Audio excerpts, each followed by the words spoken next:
El siguiente mensaje, por el pastor Carlos Contreras, es una producción de la Iglesia Gracia Soberana de Ciudad Juárez.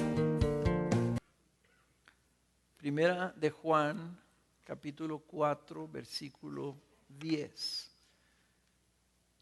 Y vamos a continuar lo que la semana pasada empecé con este mensaje que le hemos llamado: los hijos de Dios aman porque son amados de Dios.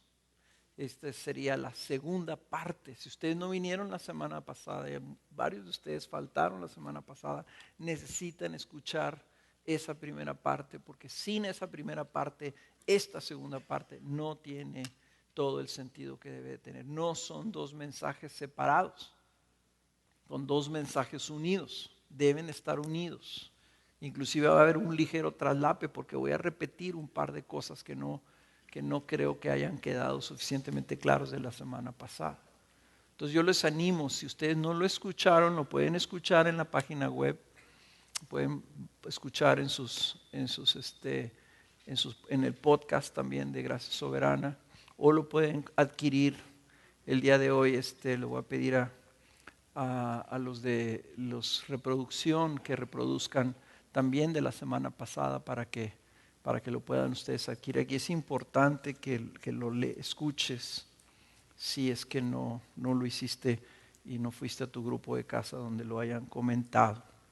Voy a empezar en esto que creo yo que es la clave de este capítulo.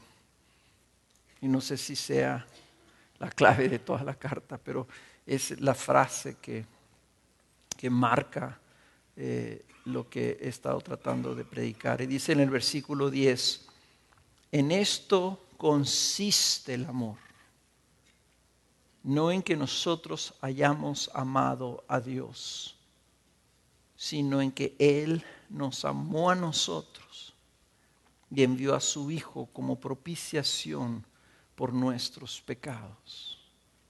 De nuevo, en esto consiste el amor, no en que nosotros hayamos amado a Dios, sino en que Él nos amó a nosotros y envió a su Hijo como propiciación por nuestros pecados. Este versículo resume el mensaje de la semana pasada. Y ahí no pude pasar yo de ese versículo y por eso es que se me fue todo el tiempo en ese versículo. Entonces ahora vamos a continuar, pero fíjense cómo está ligado el versículo 11 con el 10. Dice: amados, si Dios así nos amó. Si Dios así nos amó. ¿Cómo nos amó? Nos amó Él a nosotros, enviando a su Hijo como propiciación por nuestros pecados. Amados, si Dios así nos amó, también nosotros debemos amarnos unos a otros. A Dios nadie le ha visto jamás. Si nos amamos unos a otros, Dios permanece en nosotros y su amor se perfecciona en nosotros. En esto sabemos que permanecemos en Él y Él en nosotros, en que nos ha dado de su Espíritu. Y nosotros hemos visto y damos testimonio de que el Padre envió al Hijo para ser el Salvador del mundo. Todo aquel que confiesa que Jesús es el Hijo de Dios, Dios permanece en Él y Él en Dios. Y nosotros hemos llegado a conocer y hemos creído el amor que Dios tiene para con nosotros. Dios es amor. Y el que permanece en amor, permanece en Dios y Dios permanece en Él. En esto se perfecciona el amor en nosotros para que tengamos confianza en el día del juicio, pues como Él es, así somos también nosotros en este mundo. En el amor no hay temor, sino que el perfecto amor echa fuera el temor, porque el temor involucra castigo. Y el que teme no es hecho perfecto en el amor. Nosotros amamos porque Él nos amó primero. Si alguno dice yo amo a Dios y aborrece a su hermano, es un mentiroso. Porque el que no ama a su hermano, a quien ha visto, no puede amar a Dios a quien no ha visto. Y este mandamiento tenemos de Él, que el que ama a Dios, ame también a su hermano. Entonces la semana pasada nos concentramos en ver la dimensión del amor de Dios para con nosotros. Esa era mi carga, que alcanzáramos a ver qué tan máxima había sido su expresión manifiesta de amor para con nosotros. Porque el amor se manifestó en que Dios envió a su Hijo a morir, y lo envió a morir como propiciación. Y tanto Juan aquí en esta carta como Pablo en el capítulo 5 de Romanos, siento yo como que ellos tenían una carga de que lográramos dimensionar correctamente el amor de Dios. O sea, alcanzáramos a medirlo y viéramos que es inmesurable. El hecho que Dios demuestra su amor en que cuando aún éramos débiles, Cristo murió por nosotros. Cuando aún éramos sus enemigos, Dios entregó a su Hijo amado para que diera su vida como propiciación, como pago. Él recibió el castigo. Por eso es que ahora nosotros no tememos el castigo, porque el castigo ya cayó sobre Jesús. Entonces veíamos que era importante para alcanzar a dimensionar el amor de Dios, que viéramos y que incluyéramos en esa dimensión, acá está el Padre dando a su Hijo, y de este lado somos nosotros merecedores de la ira de Dios. ¿Se acuerdan ustedes del ejemplo de la bofetada al hijo del rey? Por eso es que decíamos que Dios dio el máximo precio por la máxima ofensa en la máxima enemistad. Pagó el máximo precio por la máxima ofensa en la máxima enemistad. Y veíamos que la ofensa se mide en base a la posición del ofendido. Y si nosotros ofendimos al que está arriba en los cielos y nosotros estamos abajo como criaturas pecadoras, la máxima ofensa en la máxima enemistad.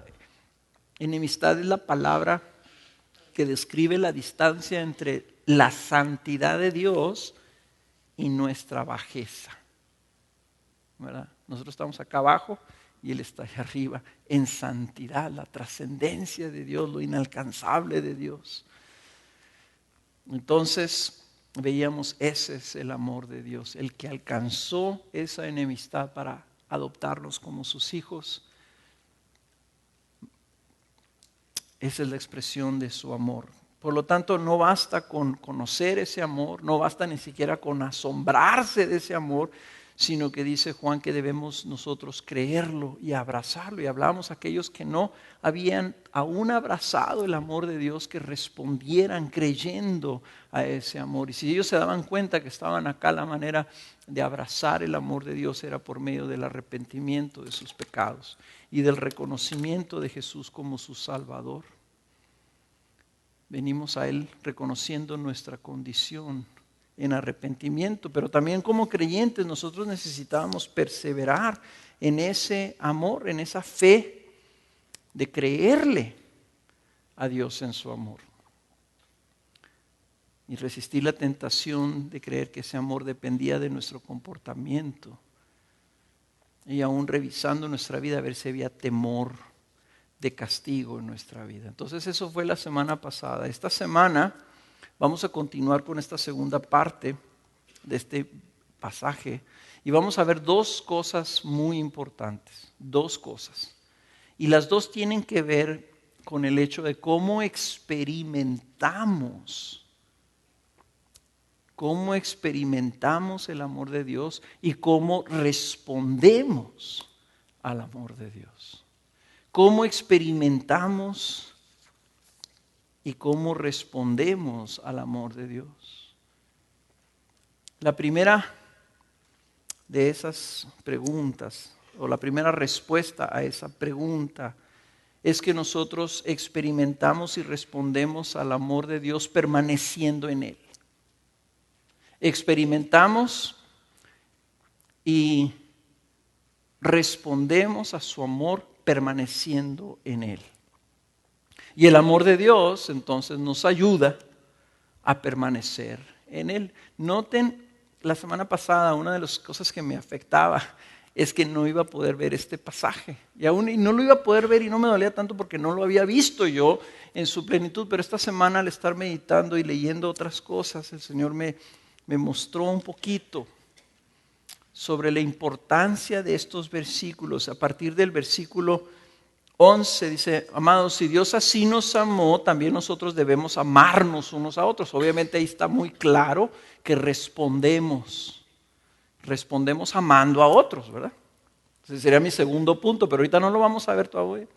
Noten ustedes cómo se desarrolla este pasaje. Dice primero, Dios nos ama, ¿verdad? Versículo 10, y envió a su Hijo como propiciación de nuestros pecados. Aquí está la manifestación, aquí está la definición, la exploración del amor de Dios para que lo conozcas. Conoces el amor de Dios y dices, wow, qué tremendo es el amor de Dios. Luego dice, entonces si Él nos amó así, nosotros tenemos que amarnos unos a otros. Pues está lógico el paso, ¿verdad? Lo que no está lógico es lo que viene el versículo 12. Vean ustedes lo que dice el versículo 12. A Dios nadie le ha visto jamás. ¿Qué tiene que ver el hecho que Dios sea invisible para nosotros? El hecho que Dios sea santo, el hecho que Dios está allá en su trono, el hecho que nadie puede ver a Dios y sobrevivir en carne humana, el hecho de que Él sea espíritu, que no sea como somos nosotros. ¿Qué tiene que ver eso con el amar al prójimo? Si vieran, no sé si a ustedes les llamó la atención eso. A mí sí me llamó la atención, como que da tentación de saltearse ese versículo. ¿Qué tiene que ver que a Dios nadie le ha visto jamás?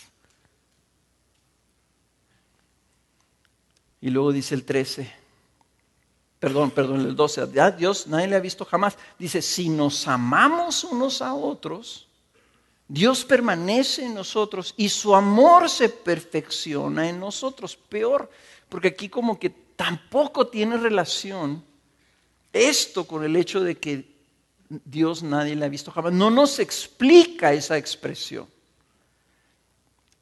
Pero sí nos dice que si nos amamos, entonces nuestra permanencia en Dios se perfecciona. Y su amor se perfecciona en nosotros. En otras palabras, algo sucede ya en nosotros, Algo sucede ya en nosotros.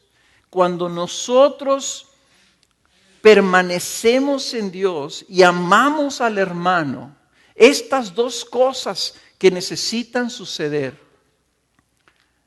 nosotros experimentamos, y aquí la clave es la experiencia, experimentamos el perfeccionamiento.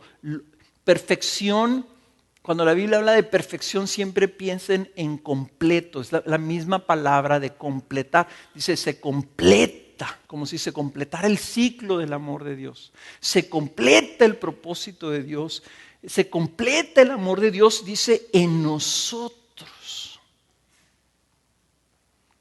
¿Y por qué es importante esto, hermanos? Porque en toda nuestra discusión hasta ahora hemos considerado lo que Dios ha hecho, ¿verdad?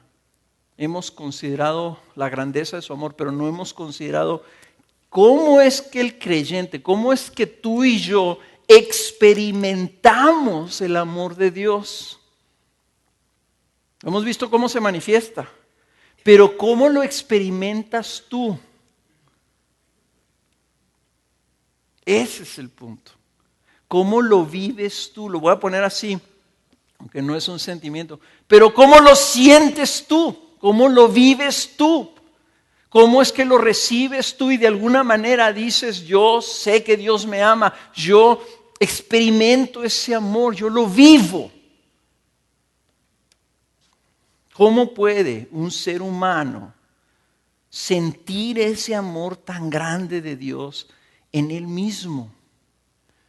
Por eso es que Juan parece como adivinar dónde está tu mente, porque dices, bueno, qué bueno que Dios tenga todo este amor por nosotros, pero muchas veces yo no lo siento. Y dice Juan, pues sí, porque a Dios nadie lo ha visto jamás. Y en esta tierra, en este cuerpo humano que tú tienes, no lo vas a ver. Pero dice que no lo puedes ver, porque si lo ves te desintegras. Así como Isaías cuando estaba en la presencia, en una visión, él estaba teniendo una visión y literalmente estaba diciendo, ay de mí, me desintegro. Entonces, la realidad, Juan está hablando de la grandeza de Dios y dice, y ahora tú tienes que amar a tu prójimo, tienes que hablar a tu hermano, amar a tu hermano. Y sabes que a Dios nadie lo ha visto jamás, porque yo como que adivina que muchos de nosotros y muchos de ustedes están, cuando oyen escuchar del amor de Dios, dicen, sí, pero yo no lo siento, yo no lo vivo. No es algo que está en mi vida, que es real, que me mueve. ¿Cómo es que lo vives? Y lo vives por medio de la permanencia en Cristo. Miren lo que dice el versículo 13. En esto sabemos que permanecemos en Él y Él en nosotros. ¿En qué? En que nos ha dado su Espíritu. Repite este tema. O sea, Juan está insistiendo, lo que nos hace hijos de Dios es que tenemos su Espíritu en nosotros. Y ese Espíritu no está ahí nomás sentado. Nos está testificando, nos está hablando. Número uno, nos está diciendo, tú eres hijo de Dios, tú eres hijo de Dios. Como cuando hablábamos del amor al mundo, les decía que ese Espíritu adentro de nosotros nos dice, hey, tú eres hijo de Dios, ¿qué estás haciendo aquí? ¿Por qué estás viendo estas cosas? ¿Por qué estás comiendo estas cosas? ¿Por qué estás palpando estas cosas? ¿Por qué estás amando estas cosas? Tú eres hijo de Dios, eres el amado de Dios. Aquí empieza Juan, amados. Nos testifica que somos hijos de Dios, pero también dice, sabemos que permanecemos en Él. En otras palabras, el Espíritu Santo nos está recordando, tú estás en Dios, tú estás en Cristo, Cristo está en ti, tienes una relación con Él. Entonces sí es cierto, a Dios nadie lo ha visto jamás. Pero te voy a decir una cosa, yo sé que Cristo vive en mí. ¿Cómo sé yo que Dios me ama? Porque lo tengo a Él. En otras palabras, el amor de Dios no es un concepto lejano, teológico. El amor de Dios se manifiesta y lo experimento en mi vida cada vez que el Espíritu Santo me testifica que yo estoy con Él y que Él está conmigo. Entonces Juan va en una transición, ¿verdad? Empieza diciendo, primero quiero que conozcas el amor de Dios. Quiero que creas ese amor. Pero nosotros, en nuestra naturaleza humana, queremos ver ese amor. Nosotros queremos sentir ese amor. En otras palabras, nosotros queremos experimentar ese amor. Y en muchas ocasiones en mi vida, ¿verdad? Y probablemente en la tuya también, en nuestra oración, decimos, Señor, con una oración así, voy a decir algunas de mis oraciones. Señor, yo sé que tú me amas, pero, no sé si algunas veces ustedes han empezado una oración así.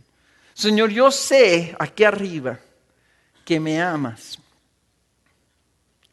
pero ahorita estoy batallando. Yo sé que tú me amas, yo sé, aquí tengo el concepto, entiendo lo que dice Romanos 5 y lo que dice 1 Juan 4. Pero Señor, no entiendo por qué está pasando esto en mi vida. Señor, yo sé que tú me amas,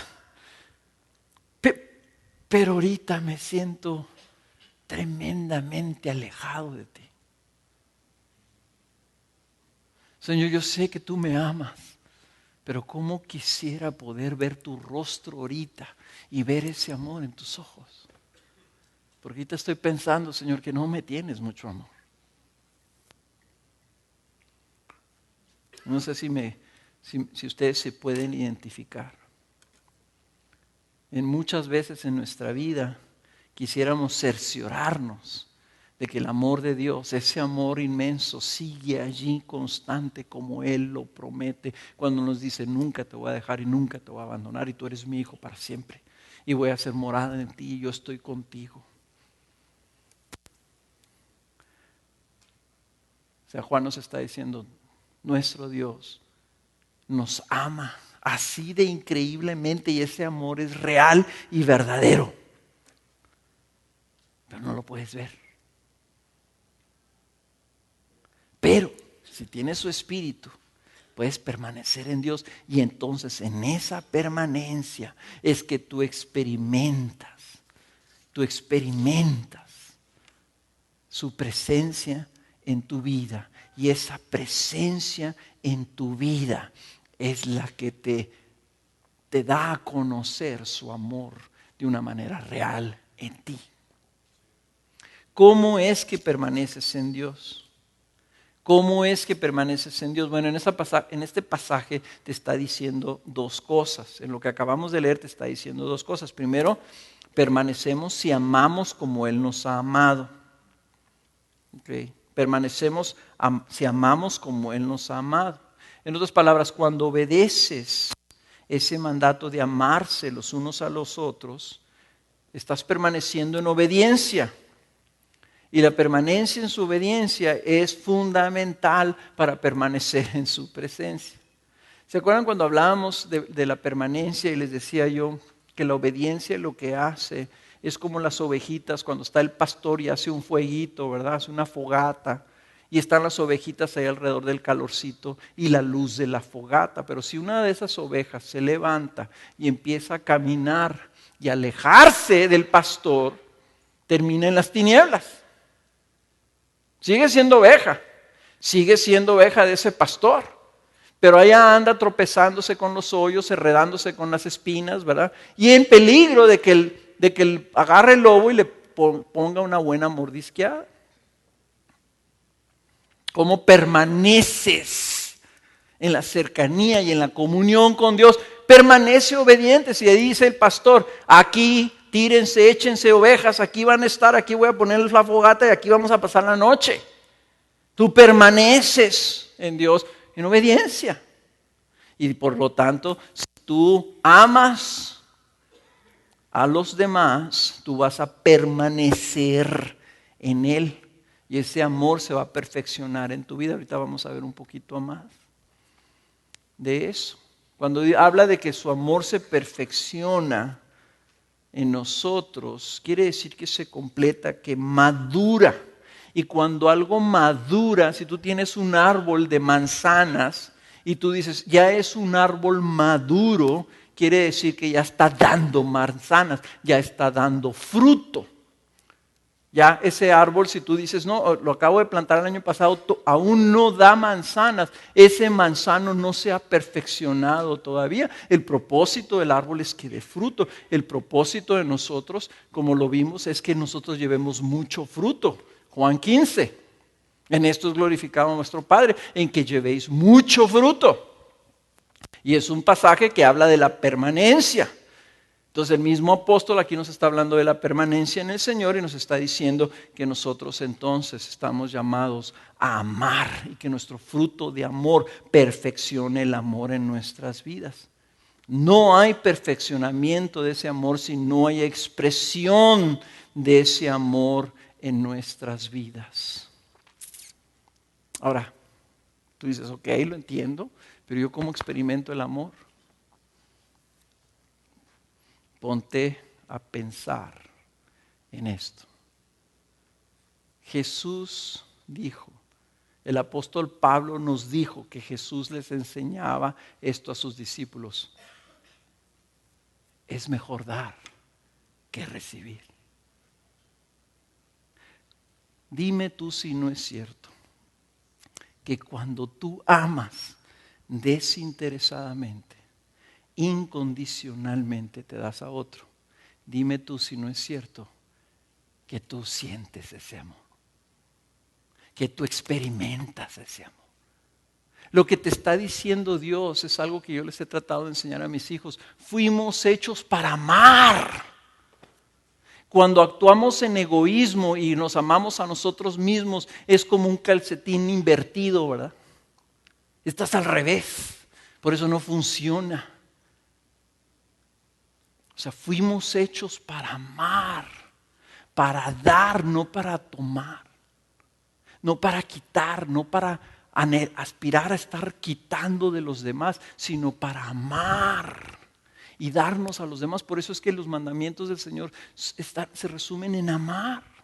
Para eso fuimos hechos. Entonces, cuando nosotros amamos a otros, ¿sabes una cosa? Entendemos el amor, experimentamos el amor y entonces sabemos que Dios nos ama a nosotros. Experimentamos el amor de Dios. El amar a otros te hace feliz. Y amar a otros te hace tú mismo experimentar el amor de Dios y sentir el amor de Dios en tu vida.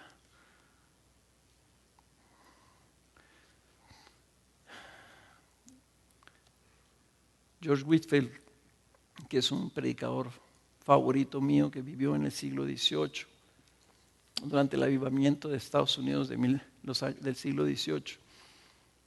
Él siempre hablaba en esos términos de cómo Dios, cuando él terminaba de predicar y recogía ofrendas para los huérfanos de un orfanatorio que él estaba patrocinando en el estado de Georgia, decía que experimentaba, ya cuando se iba a su cuarto y entraba él ahí, él experimentaba el placer de Dios, el agrado de Dios en su vida. Y él lo llamaba así. Él decía que él trabajaba y se daba a la gente. Y luego cuando experimentaba el agrado de Dios decía, Dios me daba mi salario. Esa era su recompensa. Hermanos, nosotros cuando amamos, experimentamos el amor de Dios en nuestra vida. Pero segundo, permanecemos en Él. Dice Juan que todo aquel que confiesa que Jesús es el Hijo de Dios, noten ustedes ahí en el versículo 14 como que tiene otro giro otra vez y nosotros hemos visto y damos testimonio de que el Padre envió al Hijo para ser Salvador del mundo. Sí, lo has repetido, o sea, lo repites y lo repites. Lo acabas de repetir en el versículo 10. Dice, pero nosotros lo hemos visto y estamos dando testimonio. ¿Para qué es que tú das testimonio de lo que has visto? Para que otros ¿qué? Crean. Entonces Juan está diciendo, yo he visto y les estoy dando testimonio que el Padre envió a Jesús. ¿Para qué? Para que creas. Entonces dice, todo aquel que confiesa que Jesús es el Hijo de Dios, permanece en Él y Él en Dios. Lo que está diciendo, todo aquel que cree y lo hace suyo al punto que ya lo está confesando, entonces ese también permanece en Dios y Dios en él. Por eso dice Juan en el versículo 16, y nosotros hemos llegado a conocer y hemos creído el amor de Dios que tiene por nosotros, que Dios tiene por nosotros. ¿Ven? O sea, la primera manera que permanecemos en Él es amando a los demás, porque de esa manera lo experimentamos. Pero también cuando nosotros permanecemos en esa fe de creer el amor de Dios, de creer en lo que Él hizo por nosotros, cuando permanecemos en el Evangelio, repasando el Evangelio, creyendo el Evangelio, nosotros también permanecemos en Cristo, agarrados de Cristo. Nunca nos alejamos de lo que Él hizo por nosotros, nunca nos alejamos de la cruz, nunca nos alejamos de nuestra necesidad.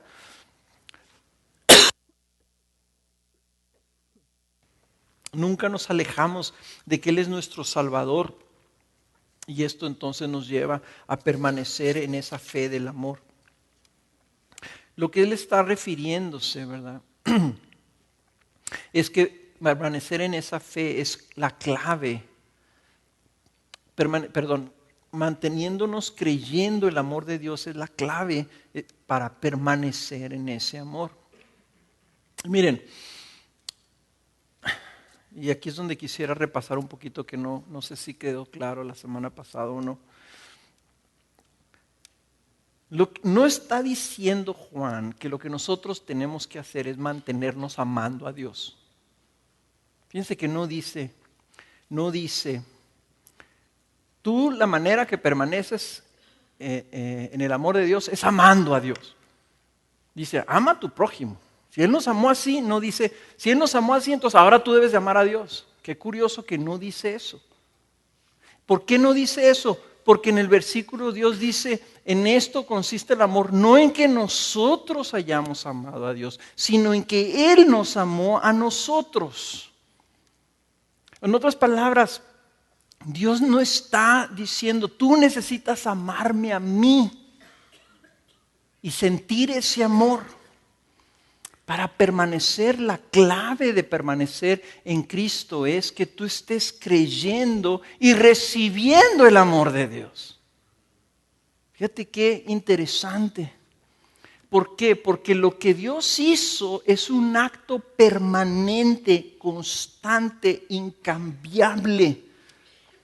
Nosotros vemos el amor como incidental, ¿verdad? En otras palabras, nosotros podemos amar, vamos a suponer, amas a tu esposa, ¿no? Y dices, voy a hacer esto por mi esposa, voy a lavar los trastes el día de hoy. Y dices, ¿sabes qué? No, mi amor, no laves los trastes, yo te amo y quiero, siéntate a descansar, yo voy a lavar los trastes, ¿verdad? Y dice la esposa, ay, cómo me ama mi esposo. Pero es un acto incidental. Al siguiente día, ¿verdad? Ella le pide un favor, ¿verdad? Oye, ¿pudieras tender la cama? Óyeme, tampoco, ¿verdad? No te cargues, no te cuelgues. Si yo tiendo la cama, pues entonces, ¿qué vas a hacer tú? Todo el día. Tengo que ir a trabajar. Y entonces la esposa, ¿verdad? O sea, él lavó los trastes la noche anterior. Dice, ¿cómo me ama mi marido? Al siguiente día, él ya no quiere tender la cama y va a decir, no, pues entonces no me amas. ¿Se fijan? O sea, depende de los incidentes en el que estemos nosotros obrando. El amor de Dios no es así.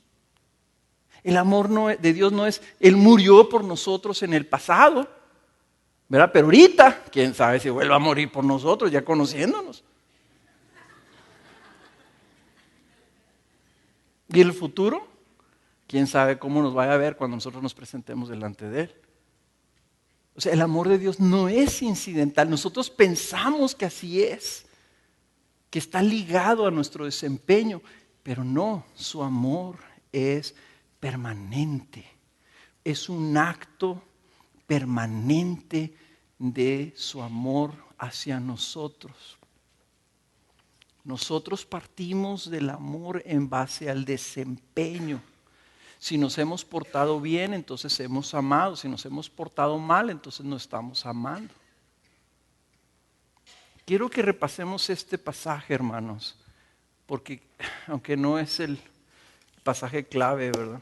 Es un pasaje muy importante para ver nosotros este acto una vez por todas de amor de Dios. En Romanos capítulo 8, versículo 29, y no lo busquen, porque se los voy a encargar de tarea, que lo lean en sus casas. Fíjense lo que dice de nuevo, a la luz de esto que estamos hablando, vamos a leerlo de nuevo, yo sé que muchos de ustedes lo conocen. Romanos 8:29, lo vamos a poner aquí arriba, y voy a leer hasta el final del capítulo. Dice, porque a los que de antemano conoció, también los predestinó a ser hechos conforme a la imagen de su Hijo, para que Él sea el primogénito entre muchos hermanos. Esto es lo que leyó Chovy en el capítulo 1 de Efesios. Dice, porque en amor nos predestinó a ser hechos sus hijos, a la adopción, para que Él sea el primogénito entre muchos hermanos. Y a los que predestinó a estos también llamó, y a los que llamó a estos también justificó, y a los que justificó a estos también glorificó. Entonces, ¿qué diremos a esto? Si Dios está por nosotros, ¿quién estará contra nosotros? El que no eximió ni a su propio Hijo, sino que lo entregó por todos nosotros, ¿cómo no nos concederá también con Él todas las cosas? Y no está hablando de cosas, no está hablando de estas cosas, está hablando de si nos dio a su Hijo, ¿cómo no nos dará todo Él? No se equivoquen, aquí no está hablando de carros y de casas. Está hablando de la eternidad y de la herencia, de los hijos adoptados por Dios. Ese es el contexto. Nos llamó a Él. Si no eximió a su propio Hijo, sino que lo entregó por todos nosotros, ¿cómo no nos concederá también con Él todas las cosas, incluyendo el perdón de nuestros pecados, la justificación, la gloria, la exaltación, con Él la vida eterna? ¿Quién acusará a los escogidos de Dios? Dios es el que justifica. ¿Por qué? Porque Cristo murió como propiciación por nuestros pecados. Entonces Él es el que nos justifica. ¿Quién es el que condena? Cristo Jesús es el que murió, sí, más aún el que resucitó, el que además está a la diestra de Dios, el que también intercede por nosotros. ¿Quién nos separará del amor de Cristo? ¿Tribulación o angustia? Los que hicieron su tarea, probablemente cuando les pregunté qué cosas te hacen dudar del amor de Dios, probablemente la gran mayoría puso cuando estoy en tribulación, cuando estoy en angustia, cuando estoy en enfermedad. Bueno, ¿quién nos separará del amor de Cristo? ¿Tribulación o angustia o persecución o hambre o desnudez o peligro o espada? Tal como está escrito, por causa tuya somos puestos a muerte todo el día, somos considerados como ovejas para el matadero. Él está diciendo, ni aun el martirio nos debe llevar a dudar del amor de Dios. Pero en todas estas cosas somos más que vencedores por medio de aquel que nos amó.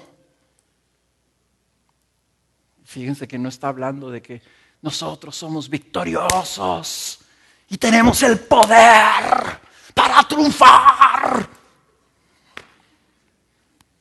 ¿De qué somos más que vencedores? Somos más que vencedores en la tribulación. Somos más que vencedores en la angustia. Somos más que vencedores en la persecución. Somos más que vencedores en el hambre. No nos gusta pensar así. Si viniera una hambruna y nos doliera el hambre de no tener que comer por su causa, podríamos vencer, porque Él nos amó. Eso es lo que está diciendo ese pasaje. Si pusieran una espada en nuestro cuello y nos dijeran, niega a Cristo, te corto la cabeza, seríamos más que vencedores. Porque para nosotros morir sería ganancia, porque estaríamos con aquel que nos amó. Somos más que vencedores por medio de aquel que nos amó, porque estoy convencido, ni la muerte, ni la vida, ni ángeles, ni principados, ni lo presente, ni lo porvenir, ni los poderes, ni lo alto, ni lo profundo, ni ninguna otra cosa creada nos podrá separar del amor de Dios que es en Cristo Jesús, Señor nuestro. O sea, ¿se dan cuenta ustedes que el amor de Dios es un acto permanente? Es algo que sucedió en el pasado, pero es permanente porque es posicional.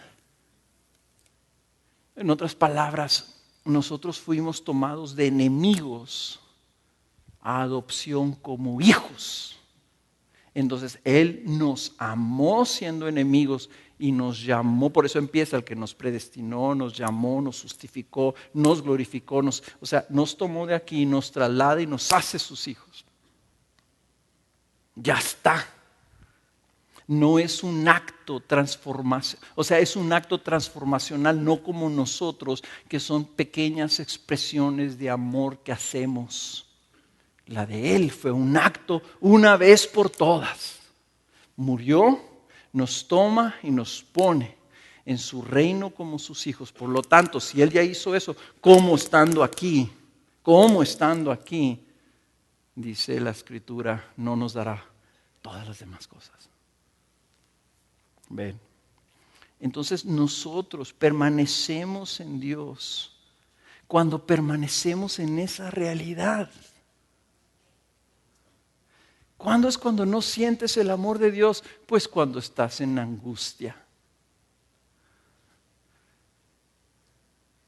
Cuando yo me hinco ahí llorando, Señor, ¿por qué no me escuchas? ¿Qué te pasa, Señor? Mira que pasan las semanas, los años, Señor. ¿Por qué no me has respondido? ¿Qué estoy haciendo? Estoy dudando del amor de Dios. Aquí dice, ¿nos podrá separar algo del amor de Dios? ¿Tribulación? ¿Angustia? Señor, no tengo trabajo.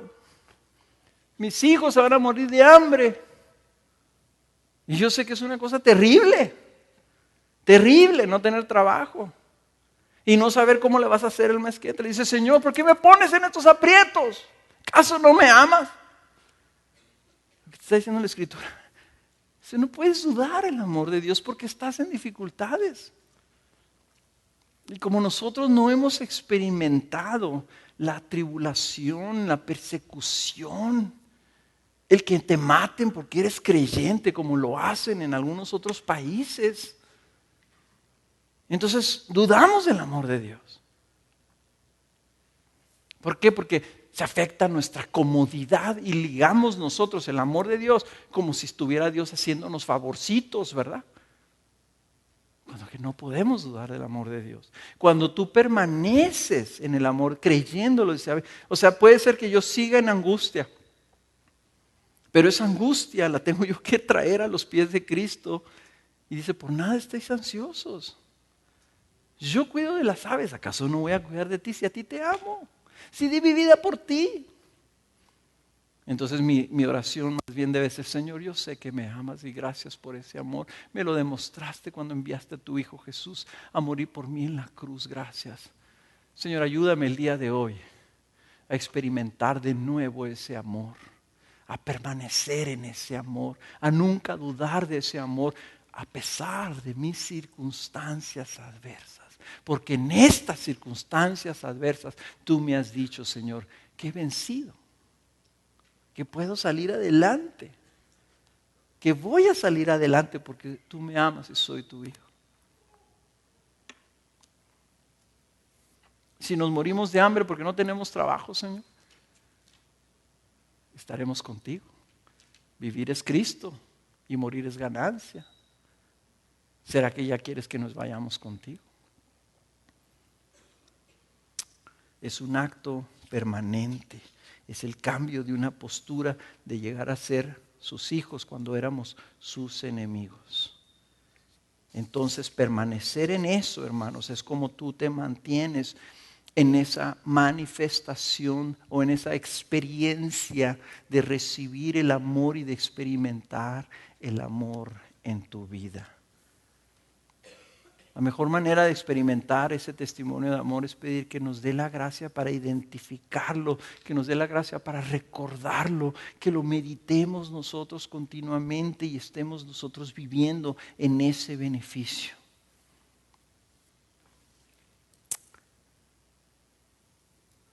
Una cosa que veía yo cuando estaba yo en la escuela, en el taller de hidráulica, medíamos los flujos hidráulicos que pasan por un tubo. Tú puedes tener un tubo lleno de agua. Si esa agua no se mueve, no lo percibe el medidor de flujo. ¿Okay? Es un medidor que tiene así como una aletita. Cuando pasa el agua, se mueve y lo detecta. Si no se mueve, no lo detecta. Pero nosotros tenemos el amor de Dios. Si lo quieres experimentar, tienes que dejar que se mueva. Tienes que dejar que fluya de allá para acá y de aquí para allá. Dejas que fluya cuando tú lo estás recibiendo en fe de parte de Dios. Señor, yo sé que tú me amas. Padre, si no eximiste a tu propio Hijo, lo entregaste que fuera muerto, ¿cómo no me vas a amar en este momento? Y Señor, tú lo enviaste como propiciación por mis pecados, así que me perdonas. Perdóname por mis pecados. Y recibo tu perdón y recibo tu amor. Está fluyendo. Y cuando tú amas a otro, dices, si Dios me amó así, ¿cómo no voy a amar a mi hermano? Y amo a mi hermano. Y fluye. Y pasa el amor. Y lo sientes y lo experimentas. Y dices, Señor, de esta manera me amaste tú a mí. Entonces, primero, experimentamos el amor al permanecer en Dios. Es la primera manera que respondemos. Respondemos permaneciendo. La segunda manera que experimentamos y respondemos es amándonos con el amor de Dios. Y les decía yo, no sé si les decía o no les decía, ¿verdad? Pero ya mi esposa se ríe porque ya estoy en la edad en que ya no me acuerdo cuando ya les dije algo. Y entonces lo tiende uno a repetir. Pero como el apóstol Pablo dice que él no se cansaba de repetir las cosas importantes porque pues para uno de ustedes puede ser repaso. Pero les decía que el amor es algo que no es un sentimiento, sino algo que tú practicas. Es algo que tú llevas a cabo, es algo que tú haces. Entonces, versículo 19 dice, nosotros amamos porque Él nos amó primero. Y cuando Él nos amó, hizo algo, ¿verdad? Dio a su Hijo. Él hizo algo, lo envió. Y Jesús nació, y Jesús creció. Y Jesús anduvo por esta tierra por 33 años y luego fue crucificado y fue a la cruz y se aguantó los clavos y se aguantó las burlas y no se bajó de esa cruz y resucitó de entre los muertos. Él hizo algo cuando nos amó. Ahora nosotros también tenemos que practicar ese amor de Dios. Si alguno dice, versículo 20, yo amo a Dios y aborrece a su hermano, es un mentiroso. Van varias veces que nos dice mentirosos, Juan. Porque el que no ama a su hermano, a quien ha visto, a Dios nadie lo ha visto jamás, pero a los hermanos sí los vemos, ¿verdad? No puede amar a Dios a quien no ha visto. Y este mandamiento tenemos de él, que el que ama a Dios, ame también a su hermano. Es un mandamiento. ¿Okay? Entonces el prerequisito para amar a otros es precisamente la revelación del amor de Cristo por nosotros. Hablábamos de que el amor es un atributo. Me gustó que en el grupo de casa una persona habló de los atributos de Dios. De Dios es amor, es uno de sus atributos comunicables. Y es comunicable porque nosotros también estamos llamados a amar. ¿Okay? Ahora, nosotros podemos amar. Si se nos manda que amemos, quiere decir que nosotros podemos amar. Pero el amor de Dios provoca ese deseo, esa capacidad de amar.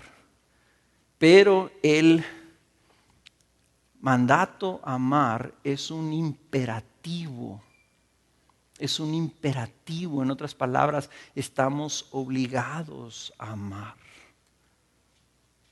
Nosotros en sí, el amor por definición tiene que ejercerse, no te va a salir. Ve, dice, nosotros amamos porque Él nos amó primero.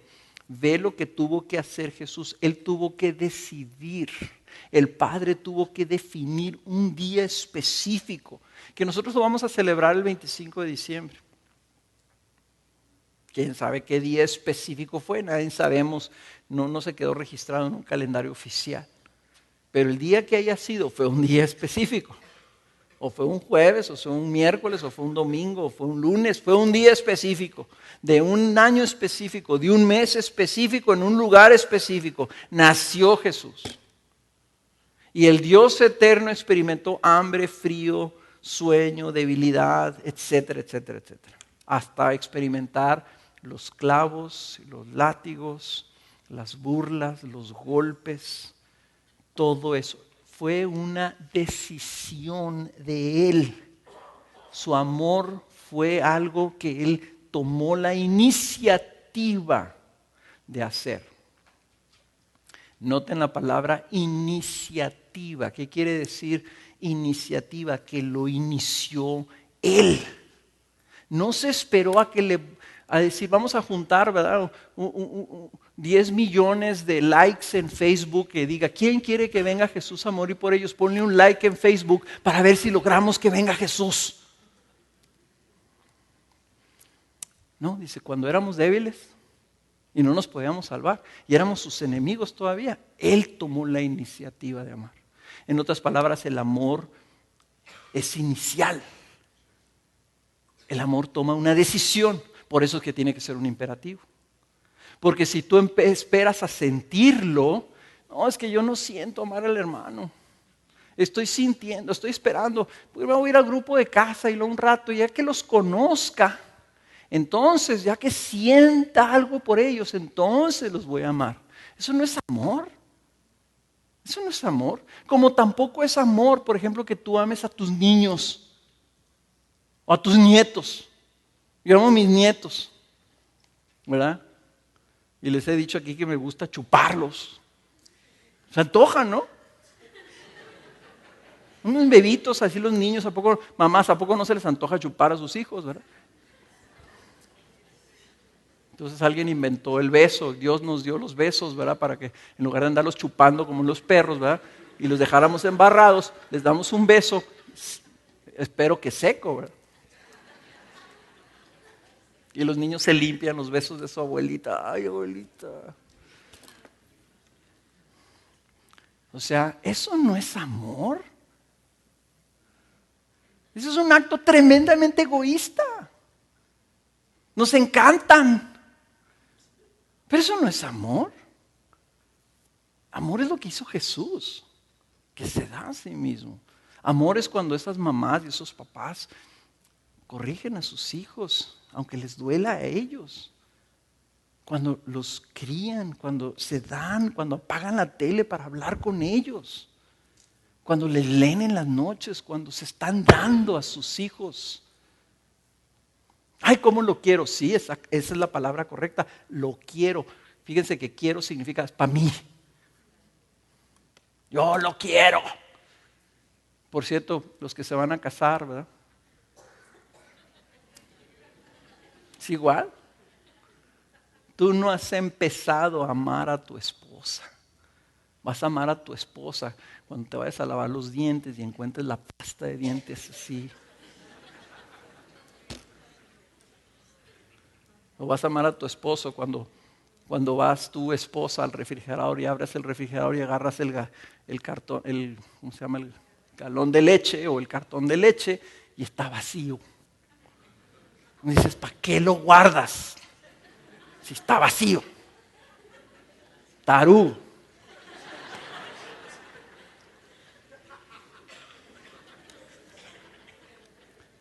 O sea, el amor romántico no es amor. Es algo realmente que tú quieres a la persona, la quieres para ti. El amor es cuando te das. El amor es inicial. O en otras palabras, tú amas cuando tomas la iniciativa. Él tomó la iniciativa en el amor y amas cuando tú tomas esa iniciativa. Por lo tanto, y les he dicho en las bodas, el amor nunca es parejo. El amor no tiene nada que ver con la justicia. El amor nunca es igual. ¿Por qué? Porque siempre tiene que ser inicial. Entonces no es con que los dos tenemos que amarnos parejo, entonces no hay amor. Si hay parejidad, anoten esa.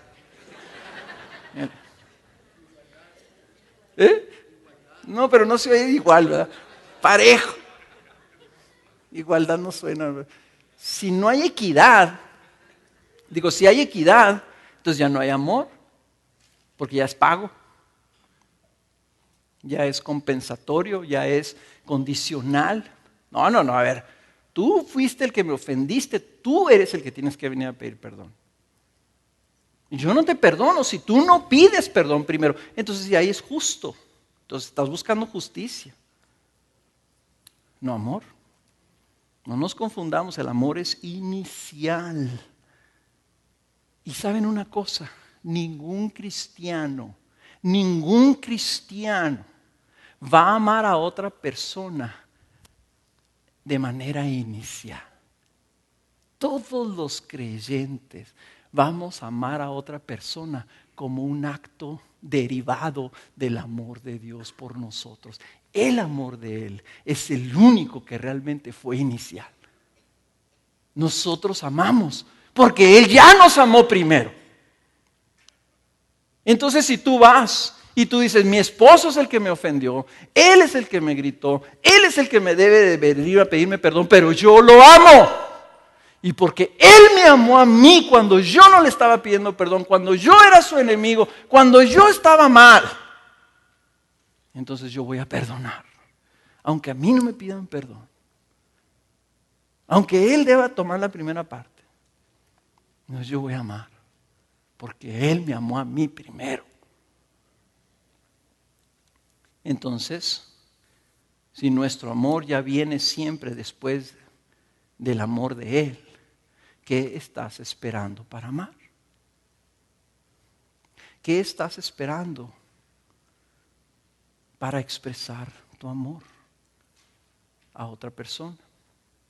¿Estás esperando que venga y te pida perdón? ¿Estás esperando que otro venga y te demuestre su amor? ¿Estás esperando merecer ese amor o que el otro merezca tu amor? ¿Que se gane tu amor? ¿A poco no pensamos esas cosas? ¿Verdad? Es que no me ha ganado, ¿verdad? Los polivoces así decían, gáname, gáname.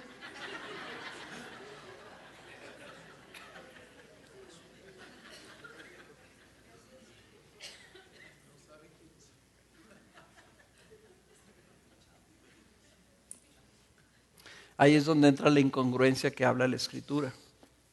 Nadie puede decir que ama a Dios si está reteniendo su amor a los demás.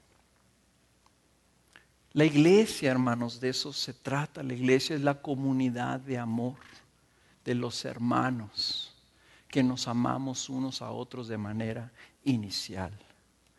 Y claro que no quiere decir, y aquí tiene que ser así porque ninguno de nosotros somos perfectos. Todos nos equivocamos. Todos tenemos fallas y debilidades.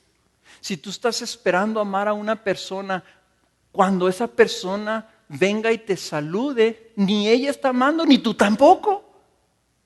Si tú estás esperando, ¿verdad?, que la persona venga y te pida disculpas porque el domingo pasado no te saludó, te hizo mala cara, pues entonces no es amor. O sea, la iglesia tiene que ser un lugar en donde los creyentes están compitiendo para ser los iniciales. Los que toman la iniciativa de amar y de darse a los demás. A veces unos van a estar dando y otros van a estar recibiendo. Unos van a estar perdonando y otros van a estar sintiéndose, caray, yo ni siquiera sabía que te había ofendido. Unos van a estar sirviendo y otros van a estar soportándose unos a otros. Pero si tú eres de los que se justifican, ¿verdad? Justificas tu reserva, tu distancia, tu aislamiento. Y dices, pues es que el otro me trata mal. Es una persona difícil, ¿verdad? Es que ellos nunca han hecho nada por mí cuando yo tuve necesidad. Nadie se acordó de mí. Nadie vino a verme, nadie me habló. Los de mi grupo, nadie se acordó de mi cumpleaños. ¿Por qué voy a acordar yo de ellos? ¿Por qué les voy a hablar el día de su cumpleaños? A mí no me habló nadie.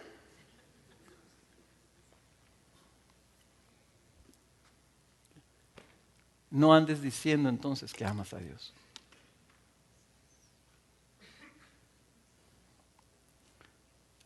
Y les quiero recordar esto y con esto terminar. Escúchenla. Si quieres hasta cerrar tus ojos, cierra tus ojos y escucha esta esta parte de la Biblia. Dice, el amor es paciente, es bondadoso. El amor no tiene envidia. El amor no es jactancioso, no es arrogante, no se porta indecorosamente, no busca lo suyo, no se irrita, no toma en cuenta el mal recibido, no se regocija de la injusticia, sino que se alegra con la verdad. Todo lo sufre, todo lo cree, todo lo espera, todo lo soporta. El amor nunca deja de ser.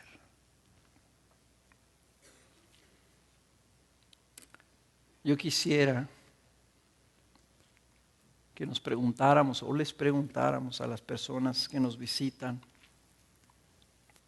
que nos empiezan a conocer, si así de primera instancia ellos nos perciben como una comunidad de amor. O si nos perciben nomás como un grupo de personas, un grupote de personas, como si estuvieran en el cine o si estuvieran en una obra de teatro o en una conferencia.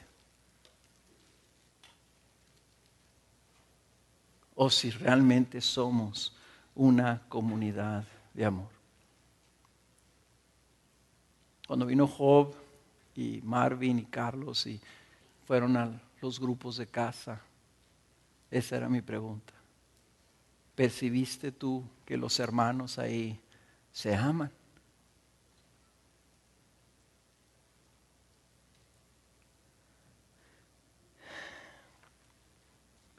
Hermanos, ese es el llamado que tenemos de parte de Dios. Y qué curioso que el pasaje termina y dice, el que ama a Dios, este mandamiento tenemos de Él, que el que ama a Dios, ame también a su hermano. Qué curioso y qué interesante, qué bonito que terminamos hablando del resumen de la ley y los profetas. Los 2 mandamientos que Jesús dijo, ahí se resume todo. Todo lo que está en la Escritura se resume en estas 2 cosas. Amarás al Señor tu Dios con todo tu corazón, con toda tu mente, con toda tu alma, con todas tus fuerzas. ¿Cómo, Señor? ¿Cómo te voy a amar? Permanece en mí. Obedéceme. Obedece mi palabra, permanece creyendo, cree que yo te amo y por lo tanto permanece en mí. Para que dé fruto ese amor amando a tu prójimo como a ti mismo. La Biblia no es difícil de entender, hermano. La Biblia se trata de amar a Dios que nos amó. Es la historia de amor de Dios para con su pueblo y el llamado de Dios a su pueblo de que lo amemos a Él amando a los que están a nuestro alrededor, a nuestros hermanos primero y a nuestro prójimo después. Esperamos haya sido de bendición.